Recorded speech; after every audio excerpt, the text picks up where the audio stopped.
चित्तौड़पुर नाम का एक गांव था जहाँ राजा और रिया रहा करते थे। राजा रिया को बहुत मोहब्बत किया करता था और रिया भी अंदर ही अंदर राजा को मोहब्बत किया करती थी, लेकिन दोनों ने अपनी मोहब्बत का इजहार कभी एक दूसरे से नहीं किया। और एक बार वे दोनों आपस में जाकर बैठ गए कहीं जंगल में दूर और लंबी लंबी बातें करने लगे। तो राजा ने रिया से कहा, क्या तुम्हें नहीं लगता कि हम दोनों एक दूसरे के लिए बने हैं, जैसे फूल और कांटे? तो रिया भी अंदर ही अंदर मुस्कुराई। शायद उसे भी राजा से मोहब्बत हो गई थी, लेकिन ये मोहब्बत कहाँ मकबूल होने वाली थी। राजा और रिया आपस में घूमने लगे, खाना खाने लगे, बातें करने लगे और अपने जीवन यापन की बातें सोचने लगे। लेकिन हुआ क्या, गांव के लोगों को उनकी मोहब्बत रास नहीं आई, क्योंकि वे दोनों अलग अलग जाति के थे। इस वजह से उनके दोनों के माँ बाप उनकी शादी के लिए राजी नहीं हुए। तो राजा ने कहा, रिया, मैं तुमसे शादी नहीं कर पाऊंगा, लेकिन मैं कुछ काबिल हुआ तो ज़रूर करूंगा। उधर गांव वाले इन दोनों के रिश्ते के खिलाफ थे और इधर राजा और रिया बहुत दुखी होने लगे, लेकिन वे दिल एक दूसरे को दिए बैठे थे। तो वह अपनी मोहब्बत को 7वें आसमान पर ले जाने के सपने संजोने लगे। एक तरफ फैमिली से बगावत करनी पड़ी, दूसरी तरफ समाज के लोगों के ताने सुनने पड़े।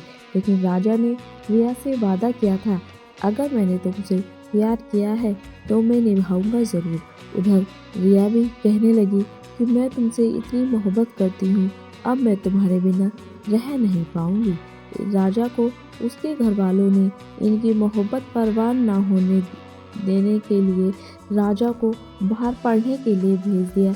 बेचारी राधा इधर उधर अकेले ही भटकने लगी। वह क्या करती, वह मजबूर हो गई थी, क्योंकि रिया के पास इतना पैसा नहीं था कि वह भी विदेश जाकर अपनी पढ़ाई कर सके, कुछ काबिल बन सके।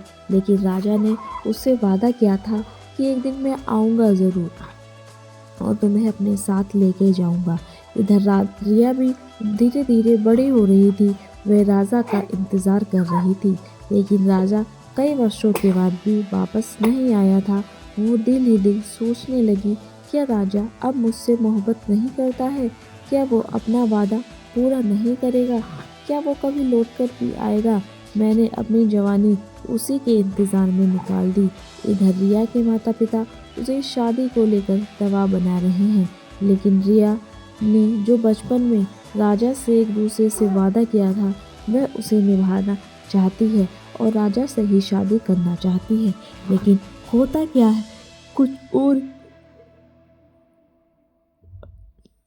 राधा ने कहा, मैं तब तक इंतज़ार करूंगी जब तक राजा वापस नहीं आ जाता, मैं उसे धोखा नहीं दूंगी। कई वर्ष बीत जाने के बाद भी राजा नहीं लौटा, तो राधा ने एक नौकरी ज्वाइन कर ली। वह घंटों बस में सफ़र करके जाती और पैसे कमाती थी। इससे उसका जीवन यापन सही चल रहा था।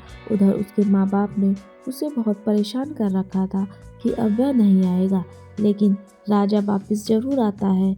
लेकिन वे मोहब्बत दोनों एक दूसरे से करते थे, लेकिन घर वाले नहीं मान रहे थे। तो दोनों आपस में चोरी छिपे मिलकर भाग जाते हैं कहीं दूर। वो कहते हैं, अब हम इस गांव में कभी लौट के नहीं आएंगे, ये हमारी मोहब्बत को कभी कबूल नहीं करेंगे और हम एक दूसरे के बिना रह नहीं सकते। तो राजा और रिया मास्क लगाकर एक समाज से छिपकर, वे गांव वालों से छिपकर रहने लगे, क्योंकि उन्हें कोई देख ना ले। उन्होंने कहा कि हम विवाह बहुत जल्दी कर लेंगे। रिया को बहुत दुख हुआ। वह अपने माँ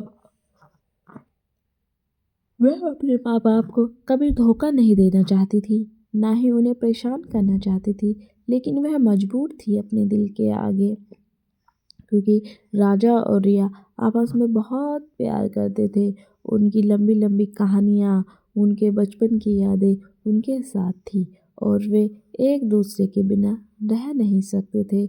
और उन्होंने भागकर शादी करने का प्लान भी बना लिया था।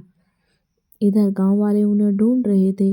राजा कहता है, रिया, अगर पुलिस वालों ने हमें पकड़ लिया, क्या तुम मुझे छोड़कर तो नहीं भागोगी? तो रिया ने कहा, नहीं, मैं तुम्हें कभी छोड़कर नहीं जाऊंगी और मैं तुम्हारा साथ दूंगी। इधर राजा और रिया आपस में शादी कर लेते हैं और अपना जीवन सुखी बिताते हैं।